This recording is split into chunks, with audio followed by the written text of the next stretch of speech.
ہم نا گناہگاروں پر بھی فتویٰ دینے میں جلدی کرتے ہیں اور نیکی پر بشارت دینے میں بھی جلدی کرتے ہیں، حالانکہ یہ ہماری ذمہ داری نہیں۔ پتہ نہیں اللہ تعالیٰ کس کو کب توفیق توبہ دے کے اپنے قریب کر لے، لیکن بڑی جلدی ہے، بڑی جلدی فتویٰ دینے میں۔ اور یہ فتویٰ اب صرف مفتیوں کا نہیں رہ گیا، یہ میری طرح کے آپ کی طرح کے ڈھیروں لوگ ہیں جنہوں نے جیبوں میں فتوے ڈالے ہوئے۔ بھئی آپ نے کیوں ذمہ داری لے لی ہے جنت میں داخل کرنے کی اور نکالنے کی؟ یہ تو میرے رب کریم کا کرم ہے، وہ جس کو چاہے جب چاہے جتنا چاہے عطا کرے۔ لیکن کچھ لوگ نا بڑے پکے ہو گئے ہیں کہ شاید جو میں سوچ رہا ہوں وہی درست ہے۔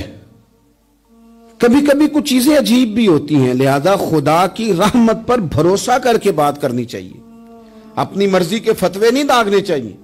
وہ دیکھو جی فلانا بندہ یوں کر رہا ہے، آپ کو پتہ ہی نہیں پوری بات کا، آپ کو علم ہی نہیں پوری بات کا۔ حضرت بہاءاللہ نقشبند بخاری رحمت اللہ علیہ فرماتے ہیں میں حج کرنے گیا تو وہاں میں نے ایک آدمی کو کروڑوں کا کاروبار کرتے دیکھا، تو میرے دل میں خیال ہے یہاں بھی اللہ اللہ کرنی چاہیے تھی، دنیا داری کر رہا ہے۔ لیکن فرماتے ہیں حج سے فارغ ہوئے تو میں نے دیکھا وہی بندہ سارا کچھ رب کی بارگاہ میں خیرات کر رہا ہے، اور سینکڑوں غریب حاجی ہیں جن کو پورے خرچے دے رہا ہے۔ تو میں نے وہی اپنی سوچ سے توبہ کی کہ میں کہاں تھا۔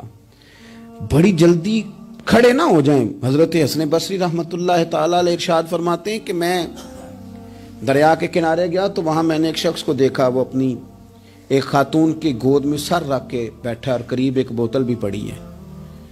میرے دل میں معاذ اللہ خیال آیا کہ دیکھو کس انداز میں ایک عورت کے ساتھ یہ ہے، اور پاس بوتل بھی پڑی ہے، جانے شراب ہے۔ کہتے میں سوچ ہی رہا تھا کہ اچانک ایک کشتی آ رہی تھی دریا میں، وہ ہج کو لے کھائے، کشتی میں 4-5 لوگ تھے، وہ دریا میں ڈوبنے لگے۔ وہ آدمی تیزی سے اٹھا، دریا میں چھلانگ لگائی، پہلے ایک کو نکالا، پھر دوسرا نکالا، پھر تیسرا نکالا، ایک بندہ رہ گیا۔ کہنے لگا حضور مجھے تو آپ نے گناہگار سمجھا ہے، میں تو بڑے غلط انداز میں یہاں بیٹھا ہوں، آپ نے جو سوچا، چلیں گے چوتھا بندہ آپ نکالنا ہے، کرے نا یہ کام، کرے نا یہ کام۔ بڑے بھولے بھالے، بڑے اللہ والے، ریاض آپ کو بس ہم ہی جانتے ہیں، اتنی جلدی فتویٰ۔ حضرت حسن بصری فرماتے ہیں میں پشیمان ہوا، میں نے کہا مجھے تیرنا نہیں آتا، تو دیر نہ کر، چوتھا ڈوب نہ جائے۔ کرتے اس نے چھلانگ لگائی، چوتھا بھی نکال لایا، اور کہنے لگا حضرت آپ نے جلدی کی سوچنے میں، یہ بی بی میری ماں ہے اور یہ سرکے کی بوتل ہے۔ ہم ماں بیٹے کا یہ مشغلہ ہے کہ یہ وہ جگہ ہے جہاں آ کے لوگ مسافر اترتے ہیں، اور یہاں سے کسی کا گھر 100 میل ہے، کسی کا 200 میل ہے۔ ہم صبح سرکہ، کھجوریں، روٹیاں لے کے یہاں آتے ہیں، مسافروں کی نوکری کرتے ہیں، کوئی پریشان ہو تو مدد کرتے ہیں۔ حضرت خواجہ حسن بصری فرماتے ہیں میں نے معافی مانگی، ان سے بھی مانگی، رب سے بھی مانگی۔ انہوں نے مانگ لی نا، بزرگ تھے، پر ہم کو نہیں تیار مانگنے کو۔ ہم ہر وقت بدگمانیاں، وہ فلانے جرم کرتا تھا، میں اسے اب کیسے نیک مان لوں؟ بھئی اب وہ نمازی ہے، خدا کے گھر آتا جاتا ہے، اب اللہ کی بارگاہ میں حاضر ہوتا ہے، جب رب نے معاف کر دیا تو بھی سوچ بدل جا۔ سنیں حضور کیا فرماتے ہیں۔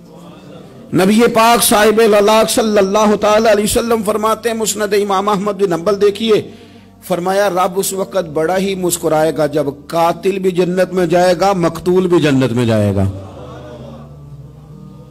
یا رسول اللہ مقتول تو گیا، یہ قاتل کیسے چلا گیا؟ حضور فرماتے ہیں جائے گا، اور جائے گا اور رب مسکرائے گا، جو اس کی شان کے لائق ہے۔ یا رسول اللہ کس طرح؟